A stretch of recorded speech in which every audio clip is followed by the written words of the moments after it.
అందరికీ నా వందనండి. నేను చెప్పే సాక్షి ఏంటంటే ఈ కోటమండి మామూలుగా అయితే ఇక్కడ ఈ ఇంటి డాబాకు ముందండి మామూలుగా ఒంటినిట్టాడు ఇల్లు ఉండేదండి. ఆ ఇంట్లో కూడా ఒక పక్కనేమో గేదెలు ఉండేయండి, ఒక పక్కన మా అమ్మగారు ఉండేవాళ్ళండి. ఆ ఇంట్లో అలా ఉంటానే మన అయ్యగారితో కూటమి పెట్టించుకునే వాళ్ళం అండి. గృహారాధన సంవత్సరం మామూలు పెట్టించుకునే వాళ్ళం. అయితే ఆ ఇంట్లో ఒక సంవత్సరం పెట్టారండి. ఒక సంవత్సరం కూడా అయ్యగారు ఒంగుని వెళ్ళేటప్పుడు అది తలకు తగిలిందండి. తాటేకి ఇల్లు బాగా ఒంగి ఉంటుంది. అయ్యగారు ప్రార్థన చేశారు. మళ్ళీ ఇంకో రెండో సంవత్సరం వచ్చి మళ్ళీ అలాగే మళ్ళీ అదే ఇంట్లో మళ్ళీ ప్రార్థన చేశారండి. అయితే ఆ సంవత్సరం తర్వాత దేవుడు అయ్యగారి నోటితోనే పలికిచ్చారండి.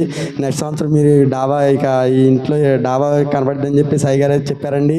కడతారని చెప్పేసి ఈ స్థలంలో దేవుడు అట్లాగే మేము ఈ మామూలుగా లోన్లు పెట్టుకున్నామండి. వీళ్ళకి మామూలుగా గవర్నమెంట్ లోను పెట్టుకుంటే ఇద్దరికి పెడితే అది ఒకరికే శాంక్షన్ అయిందండి.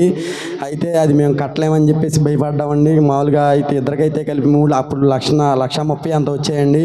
ఇద్దరు కలిపి అయితే వచ్చాయి. మన దగ్గర డబ్బులు లేవని చెప్పేసి భయపడ్డామండి. అప్పుడు మా అయ్యగారు అంపడయ్య గారు యెహోషువ గారు అండి ధైర్యం చెప్పి దేవుడే ఇస్తాడా దిగండి అని చెప్పేసి అలాగే మామూలుగా వెళ్ళి కాగితం సంతకం అయితే చేశారండి పంచాయతీ ఆఫీసులో అని చెప్పారండి అయ్యగారు చెప్పారండి. అయ్యగారు అమ్మగారు చెప్తే ద్వారా మేము వెళ్ళి అలాగే అని చెప్పేసి మేము వెళ్ళి ఒప్పుకున్నామని కట్టుకుంటామని చెప్పేసి చెప్పామండి. అక్కడ పంచాయతీ ఆఫీస్లో చెప్పడం ద్వారా వాళ్ళు లోన్ శాంక్షన్ చేశారండి. అలాగే ఆ ఇంటికి కూడా ధన సాయం అసలు మా దగ్గర అయితే ఏమి లేవు.